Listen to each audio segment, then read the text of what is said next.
Hello friends, आज से हम एक नई सीरीज शुरू कर रहे हैं क्योंकि एमपी में ही देखा जाए तो मोस्टली बहुत सारे वैकेंसी निकल चुकी हैं। फॉर एग्जांपल एमपीपीएससी की वैकेंसी निकल चुकी है, फॉरेस्ट गार्ड की निकल चुकी है, पटवारी की निकल चुकी है, सेट एग्जामिनेशन की निकल चुकी है और इसके अलावा भी ऑल ओवर द इंडिया बहुत सारी वैकेंसीज निकल रही हैं लाइक एसएससी की, एसएससी जीडी की। तो मोस्टली सभी एग्ज़ाम में जीके के क्वेश्चन पूछे जाते हैं और हम जीके में, जीएस में हिस्ट्री का क्वेश्चन तो हमेशा पूछता है। तो हम बेसिकली हिस्ट्री को अपना प्रिपेयर करेंगे कि कोई भी क्वेश्चन पूछ दिए तो हम उसको टैकल करने के लिए रेडी हूँ। तो ऐसे कुछ क्वेश्चन मैं कलेक्ट करके रखा हूँ जो प्रीवियस ईयर में पूछे गए हैं। इसके साथ ही हम इसको रिवाइज करना शुरू करते हैं और आपको कितना क्वेश्चन बनता है उसको भी आप कमेंट बॉक्स पे कमेंट कर सकते हैं और आपको क्या चाहिए उस चीज़ को भी आप कमेंट कर सकते हैं।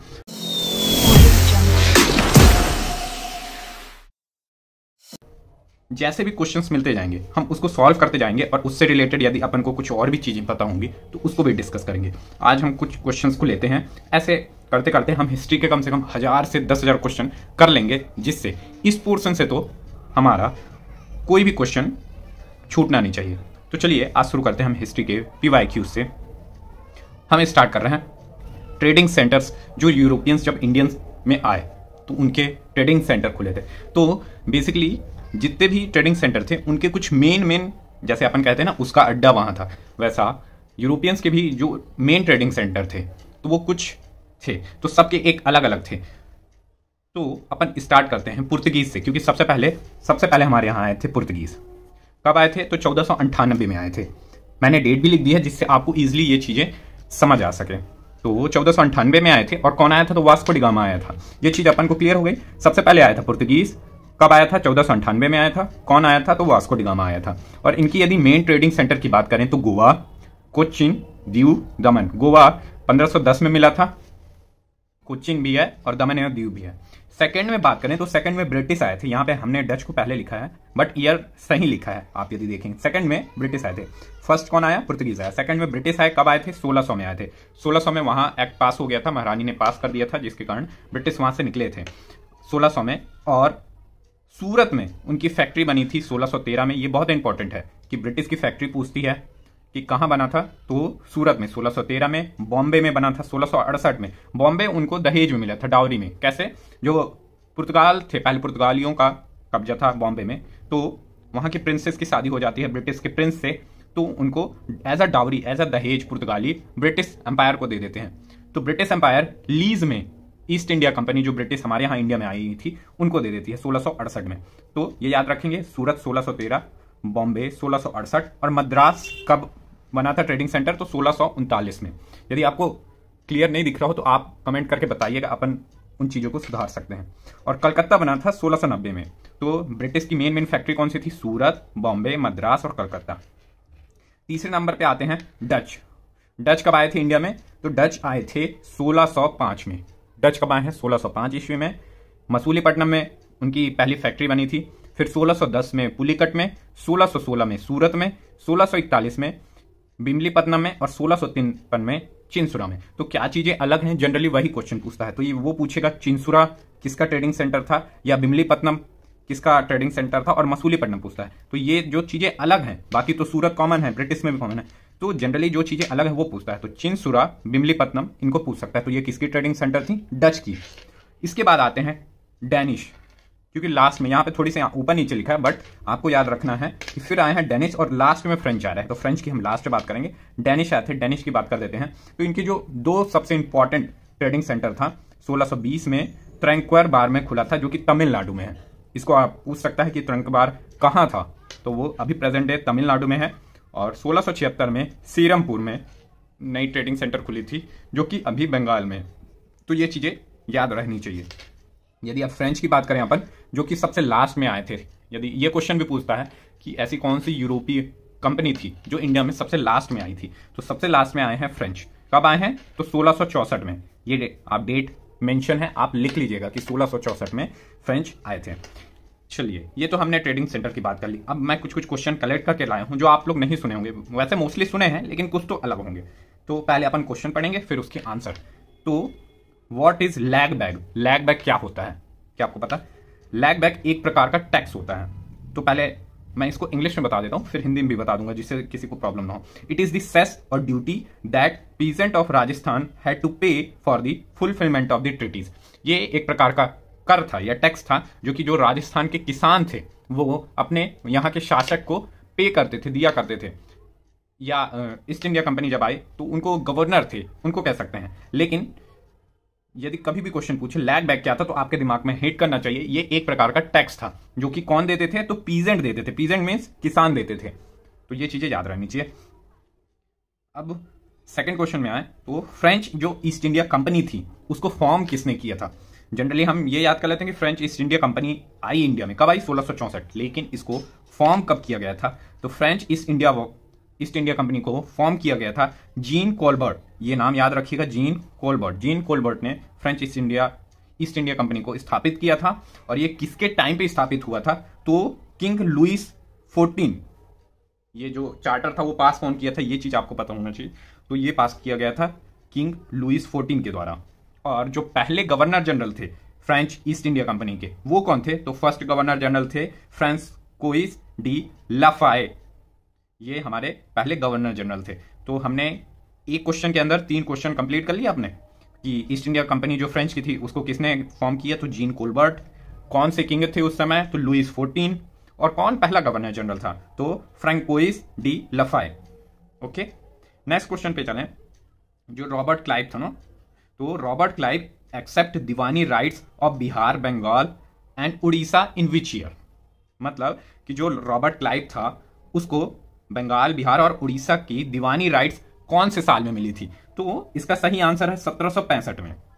1765 में कैसे, क्योंकि 1764 में यदि आपको पता हो तो बैटल ऑफ बक्सर हुआ था, मतलब बक्सर का युद्ध हुआ था। तो बक्सर के युद्ध 1764 में हुआ था और उसके बाद ही अवध के नवाब के साथ और जो कर्नाटक के नवाब थे इन सब के साथ एक संधि हुई थी। यहाँ पे कर्नाटक नहीं, बंगाल के नवाब के साथ। तो वो कौन था, तो मीर कासिम था। मीर कासिम और अवध के नवाब के साथ ये संधि हुई थी। और ब्रिटिश थे, क्योंकि वो हार गए थे हमारे इंडियंस, तो ब्रिटिश के साथ ये संधि हुई थी। और वो संधि कौन सी थी, ट्रिटी ऑफ इलाहाबाद, मतलब कि इलाहाबाद की संधि, जो कि 12 अगस्त 1765 को ये संधि हुई थी। और इसी के द्वारा ही रॉबर्ट क्लाइव को बंगाल, बिहार और उड़ीसा के दीवानी राइट्स मिल गए थे। अब हम जो गवर्नर जनरल्स थे उनके कुछ नाम, क्योंकि सबको एक साथ तो नहीं कर सकते, तो जो हमारे पास आते जा रहे हैं उनको अपन रिवाइज करते जाएंगे। तो सबसे पहले अपन किसके बारे में पढ़ेंगे, लॉर्ड डलहौजी, जो कि बहुत फेमस हैं। तो आपको पता होना चाहिए कि कौन से गवर्नर जनरल जो और उनके कार्य क्या थे, वो किससे रिलेटेड हैं या उनको क्यों याद किया जाता था। आपको ये वर्ड टू वर्ड याद होना चाहिए। मैंने इस तरह से फ्लो चार्ट या डायग्राम बनाया है, आप भी ऐसे बना सकते हैं, इससे आपको चीजें जल्दी याद होंगी। फॉर एग्जाम्पल नहीं, अब शुरू ही करते हैं अपन। पहले कौन हम पढ़ेंगे, लॉर्ड डलहौजी। लॉर्ड डलहौजी को सुनते ही आपके मन में याद आना चाहिए लॉर्ड डलहौजी, डी से डॉक्ट्रिन्स ऑफ लैप्स, जो हड़प नीति थी डलहौजी की। तो ये चीजें एकदम आपके करेक्ट दिमाग में मतलब हिट करना चाहिए। लॉर्ड डलहौजी सबसे जो इंपॉर्टेंट है इनका डॉक्ट्रिन ऑफ लैप्स, जो हड़प नीति इन्होंने शुरू किया था। और सबसे पहले किसको हड़पा था, तो सतारा में। हड़प नीति ये थी कि जिनकी भी ओरिजिनल संतानें नहीं होती थी तो उनकी जो शासन क्षेत्र होता था उसको हड़प लेते थे। मतलब यदि गोद लेते हैं यदि शासक, तो उनको मान्यता नहीं दी जाएगी यदि उनका ओरिजिनल पुत्र नहीं है। फॉर एग्जाम्पल जो इनसे फेमस जो रिलेटेड है वो झांसी का आप सभी ने किस्सा सुना है। और 1557 की क्रांति में भी उनका रानी लक्ष्मीबाई का बहुत बड़ा योगदान था। तो डॉक्ट्रिन ऑफ लैप्स किससे रिलेटेड है, तो लॉर्ड डलहौजी। इसके बाद अपन ऐसे सर्कल घुमा रहे हैं, तो आप भी मेरे साथ साथ करिएगा। सबसे पहले क्या पढ़े, डॉक्ट्रिन ऑफ लैप्स, जो कि सबसे पहले किसको किए हैं, सतारा को। सेकंड में Anglo vernacular schools in India, ये स्थापित कौन किया था, तो लॉर्ड डलहौजी। क्या, Anglo vernacular schools in India.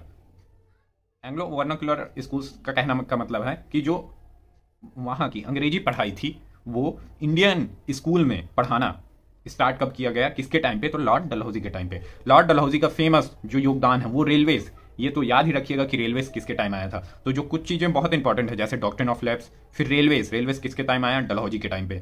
और डलहौजी ने और क्या किया, बैंड प्रैक्टिस ऑफ फीमेल इन्फेक्टिसाइड, ये बहुत इंपॉर्टेंट है, याद रखिए कि बैंड प्रैक्टिस ऑफ फीमेल इन्फेक्टिसाइड की जो घर में जो लड़कियां होती थी उनको घर में ही मार दिया जाता था। तो इसको बैन किसके टाइम पे किया गया?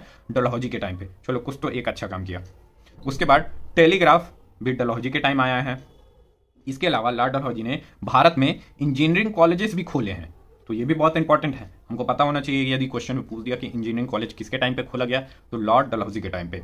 उसके बाद जो ये बहुत इंपॉर्टेंट है, गंगा कैनाल बना था इंडिया में, तो ये किसके टाइम पे बना था, किसने बनवाया था? लॉर्ड डलहौजी ने बनवाया था गंगा कैनाल। आपको मैं इतने संक्षिप्त में इतने सारे क्वेश्चन आपको करा दे रहा हूं कि आपको किसी और से पढ़ने की फिर जरूरत ही नहीं पड़ेगा। कोई आपको इतना नहीं बताएगा, आपको कोई बस बता देगा लॉर्ड डलहौजी ने क्या किया, तो डॉक्ट्रिन ऑफ लेफ्ट। हम इतनी सारी चीजें पढ़ रहे हैं कि इनके द्वारा इतनी सारी चीजें की गई हैं, कहीं से भी क्वेश्चन आए हमको बनना चाहिए। हिस्ट्री में हम एक्सपर्ट होके रहेंगे, सीधी सी बात। तो गंगा कैनाल किसने बनाया था? लॉर्ड डलहौजी ने। और ये जो सबसे इंपॉर्टेंट है, सेकेंड एंग्लो सिख वॉर, ये किसके टाइम हुई थी? सेकेंड एंग्लो सिख वॉर, तो ये हुई थी लॉर्ड डलहौजी के टाइम पे। ओके, ये चीजें याद रहेंगी। और लास्ट जो कि पोस्टल नेटवर्क है, ये भी पोस्टल नेटवर्क मींस डाक सेवा, किसके टाइम पे स्टार्ट हुई थी? तो लॉर्ड डलहौजी। ऐसा नहीं था कि इसके पहले पोस्टल सर्विसेज नहीं थी, पहले भी थी। और इसको स्टार्ट यदि देखा जाए तो किसने किया था? तो अलाउद्दीन खिलजी ने, क्योंकि वो गेस्ट हाउस बनवाना शुरू किया था जिसको सराई बोला जाता था, और उसको एज अ डाक सर्विसेज की तरह भी उसको यूज किया जाता था। तो स्टार्ट अलाउद्दीन खिलजी किया था। इसके बाद जो शेरशाह सूरी आया था वो भी इस चीज को फॉलो करता है और उसको सराय बोला जाता था। वही जो अभी यदि प्रेजेंट डे में देखा जाए तो मुगल सराय, ये सराय बोला जाता था, तो मुगल सराय इसका बेस्ट एग्जांपल है। तो पोस्टल नेटवर्क किसके टाइम पे हुआ? तो लॉर्ड डलहौजी के टाइम पे। सेकंड, अब अपन ने लॉर्ड डलहौजी कंप्लीट कर लिया। अब सेकंड अपन जा रहे हैं लॉर्ड कैनिन की ओर। यदि कुछ चीजें नहीं दिख रही हो तो आप मेरे को कमेंट सेक्शन में पूछ सकते हैं, मैं उसको बता दूंगा। ठीक, लॉर्ड कैनिन के पास आए। लॉर्ड कैनिन ने क्या स्टार्ट किया? तो अपन यहीं पर से ऐसे, हमारा क्या है, ऐसे सर्कल जा रहा है ना, तो अपन यहां से शुरुआत करते हैं। लॉर्ड कैनिन एक्ट पास, कौन सा एक्ट पास किए हैं? तो हिंदूज विडोज रीमैरिज एक्ट। ये क्वेश्चन तो इतने बार पूछता है, ये हमेशा पता होना ही चाहिए कि हिंदूज विडोज रीमैरिज एक्ट किसने पास किया था?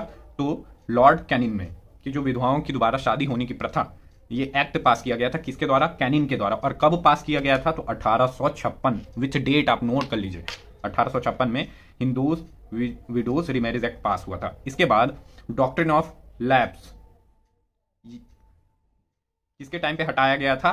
तो कैनिन के टाइम पे। लाया कौन था? तो लॉर्ड डलहौजी लेके आया था डॉक्ट्रिन ऑफ लैप्स, लेकिन हटाया कौन है? डॉक्ट्रिन ऑफ लैप्स, तो लॉर्ड कैनिन ने हटाया है डॉक्ट्रिन ऑफ लैप्स। ठीक, फिर ordinance and veto power passed. ये वीटो पावर आपने अभी सुना होगा, जैसे यूएन में वीटो पावर होते हैं, 5 कंट्रीज के पास वीटो पावर है। तो ये सारी चीजें इंडिया में वीटो पावर और ऑर्डिनेंस कौन लेके आया था? तो लॉर्ड कैनिन ने लेके आया था।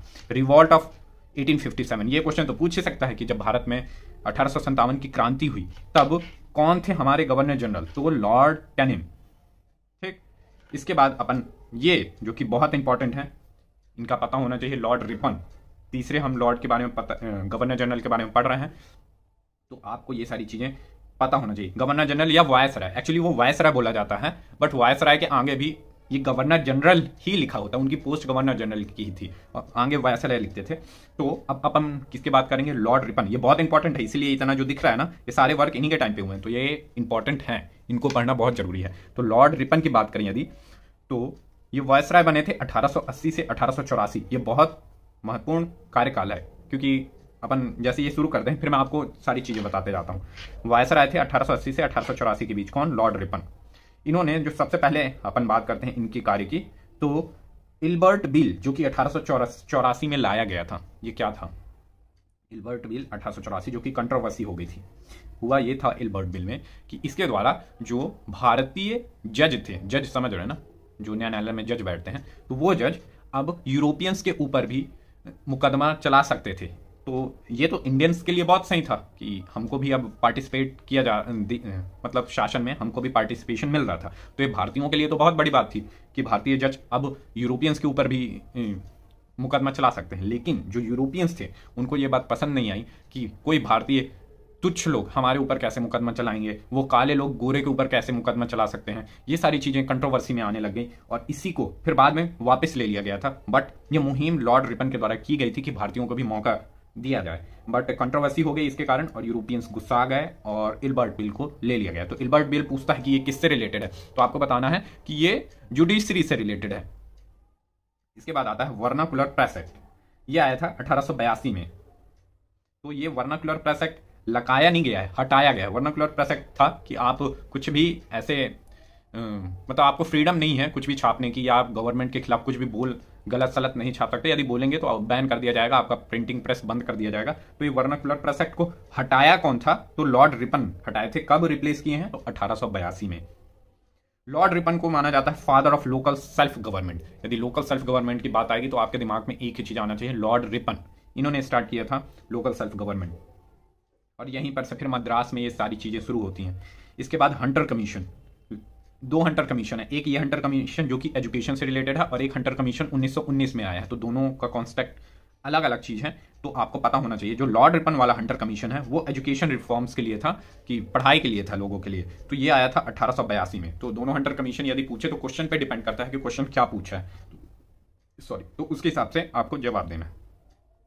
और know your imperial gadget of India, मतलब इनको जाना जाता था इंपीरियल गैजेटर ऑफ इंडिया। यदि क्वेश्चन पूछे हु, मतलब कौन ऐसे गवर्नर जनरल थे जिनको इंपीरियल गैजेट ऑफ इंडिया बोला जाता था, तो वो हैं लॉर्ड रिपन। ओके, उसके बाद इन्हीं के टाइम पे जो बहुत इंपॉर्टेंट चीज है, रेगुलर सेंसस मींस जनगणना रेगुलरली किसके टाइम पे स्टार्ट हुआ? तो लॉर्ड रिपन 1882। इसके पहले 1873 में जनगणना हुई थी, लेकिन रेगुलर नहीं था। तो रेगुलर कब से स्टार्ट हुआ? तो 1882 में। किसके समय में? तो लॉर्ड रिपन के समय में। ठीक है, अब अपन इस पेज को कंप्लीट कर लेते हैं। ओके, अपन देखते हैं जितना हो सकता है उतना अपन कंप्लीट कर लेते हैं। वॉरेन हेस्टिंग की बात करते हैं। ये हमारे चौथे हैं गवर्नर जनरल, तो ये चीजें याद रखना।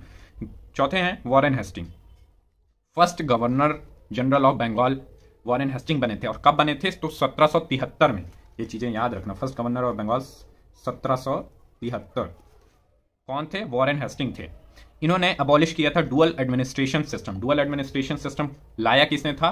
तो रॉबर्ट क्लाइव ने लाया था, कि जितनी भी दीवानी राइट्स है वो हमारे पास अंग्रेजों के कंपनी के पास रहेगी, और जो सिविल वर्क होता है जस्टिस का वो तुम देखते रहना, भारतीय शासक को कह दिए थे। तो मेन तो अपना कर रहे थे। तो डुअल गवर्नमेंट सिस्टम इसी को बोला जाता है, डुअल एडमिनिस्ट्रेशन सिस्टम। कि रिवेन्यू का डिपार्टमेंट तो वो देख रहे थे जितना भी कमाई क्या करना है, किधर खर्च होना है, और जो ऐसे सिविल वर्क थे नॉर्मल, जुडिशरी के, शादी के, डिस्प्यूट के, ये सारी चीजें किसको दे दिए? कि शासक को, कि तुम देख लेना। तो इस लाया किसने था? रॉबर्ट क्लाइव ने। और हटाया किसने है? तो वॉरेन हेस्टिंग ने हटाया था डुअल एडमिनिस्ट्रेशन सिस्टम। और इन्हीं के समय में रेगुलेटिंग एक्ट 1773 आया था, जिसके तहत ही ये first governor general of Bengal बने थे। इसी में सुप्रीम कोर्ट की बात कही गई है। तो 1774 में कलकत्ता में एक सुप्रीम कोर्ट स्टैब्लिश किया गया था रेगुलेटिंग एक्ट के तहत ही। और पीट्स इंडिया एक्ट भी किसके टाइम पे आया है? तो वॉरेन हेस्टिंग के टाइम पे ही आया है। पीट्स इंडिया एक्ट क्या है? 1884। इसी के तहत ही जो कोर्ट ऑफ डायरेक्टर्स स्टैब्लिश हुआ था वो पीट्स इंडिया एक्ट के तहत स्टैब्लिश किया गया था। तो हमने आज 4 गवर्नर जनरल के बारे में और उनके जो वर्क हैं उनसे रिलेटेड चीजें हैं उसको अपन ने पढ़ लिया है। अब इस पेज को अपन कंप्लीट ही कर लेते हैं। इस पेज और इस पेज, 2 ही पेज हैं। यदि वीडियो लंबी हो रही हो तो थोड़ा सा रुक जाइएगा, अपन कंप्लीट कर लेते हैं। When British EIC means east India company captured Pondicherry from the French. आपको पता है, अभी जस्ट हमने पढ़ा कि फ्रेंच की जो मेन ट्रेडिंग सेंटर था वो था पौंडीचेरी। तो ब्रिटिश ने कब फ्रेंच से पौंडीचेरी को कब्जा कर लिया? तो इसका सही आंसर है 1761। इसको नोट कर सकते हैं, 1761। डायरेक्ट क्वेश्चन पूछ देगा, ये डायरेक्ट क्वेश्चन है, 1761। तो during the third Carnatic war, third Carnatic war जानते हैं आप, थर्ड कर्नाटिक वॉर हुआ था 1758 से 1763 के बीच। यहाँ पे डेट थोड़ी आगे पीछे भी हो सकती है क्योंकि अलग अलग बुक्स में, सोर्सेस में अलग अलग दिया रहता है। बात की अप्रॉक्स इतना ही दिया रहेगा। तो आपको याद रखना है कि थर्ड कर्नाटिक वॉर के टाइम पे 1761 में इसको कैप्चर कर लिया गया। उसके बाद after the Paris treaty, Paris treaty कब हुई थी? तो 1763 में हुई थी। क्यों हुई थी? ये फाइनल ट्रीटी था, जो थर्ड कर्नाटिक वॉर था उसका फाइनल ट्रीटी हुआ था पेरिस ट्रीटी, जो कि पेरिस में ऑर्गेनाइज की गई थी 1763 में। तो ये चीजें, लेकिन आपको मेन क्या याद रखना है? 1761 याद रखना है। इसमें आपको तीन डेट पता चल गया। पहला कि ब्रिटिश ने फ्रेंच को कब कब्जा किया? तो 1761 में। इसके बाद तीसरा कर्नाटक युद्ध कब से कब हुआ? तो 1758 से 1763। और जो तीसरा था कि थर्ड कर्नाटिक वॉर में कौन सी ट्रीटी हुई? तो पेरिस की संधि हुई थी, पेरिस ट्रीटी, पेरिस की संधि हुई थी। और कब हुई थी? तो 1763 में हुई थी। तो एक क्वेश्चन से देखिए हम बहुत सारे क्वेश्चन सॉल्व कर ले रहे हैं, आपका हिस्ट्री यहां से प्रिपेयर हो जाएगा। तो बी रेगुलर। वीडियो लेट आ सकते हैं बट आएंगे जरूर। उसके बाद first time printing press in India कब आया था भारत में? प्रिंटिंग प्रेस तो ये आया था मिड 16th सेंचुरी में।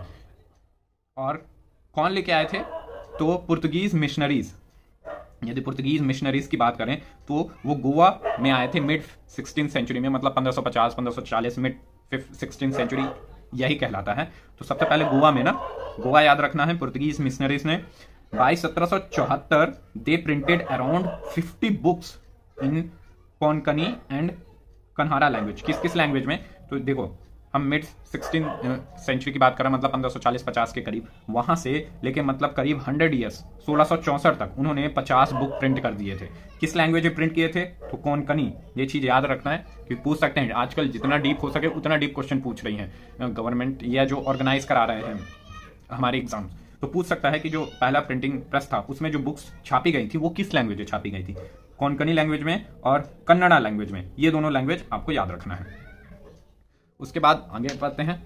A ruler issued a Farman for the protection of Jain priest and played Holi with the yogis. ऐसा कौन सा राजा था? हिंदी में समझा देता हूं। ऐसा कौन सा राजा था जो कि एक फरमान जारी किया था जिसमें protection of Jain Pandit, priest में जैन पंडितों के लिए प्रोटेक्शन जारी किया गया था, और वो होली के समय उनके साथ, उन योगियों के साथ खेलता भी था होली?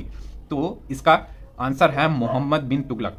मोहम्मद बिन तुगलक यदि आपको पता होगा तो कहा जाता है कि कुछ लोग, कुछ हिस्टोरियन कहते हैं कि ये एक पागल राजा था, और कुछ हिस्टोरियन कहते थे उसके पास समझ तो बहुत दूर की थी, बहुत दूरदृष्टि था, लेकिन जो उसके प्लान थे वो भी प्लान भी सही थे, बट वो एग्जैक्टली एग्जीक्यूट नहीं कर पाता था। इसके चक्कर में उसको बहुत बार असफलता प्राप्त हुई, इसीलिए उसको पागल भी राजा कहा जाता है। तो मोहम्मद बिन तुगलक, इसके बारे में याद रखना है। जैन प्रीस्ट से रिलेटेड, जैन पंडितों को प्रोटेक्शन दिया था इसने, और उनके साथ होली भी खेलता था। तो कौन है? मोहम्मद बिन तुगलक। इनके मैं आपको वर्क भी बता देता हूँ, थोड़ा वीडियो लंबा हो जाएगा बट मैं आपको बता देता हूँ। इसने किया था कैपिटल चेंज किया था। क्या किया था? कैपिटल चेंज किया। कहां से कहां? तो कैपिटल चेंज किया दिल्ली से देवगिरी, देवगिरी साउथ में ना।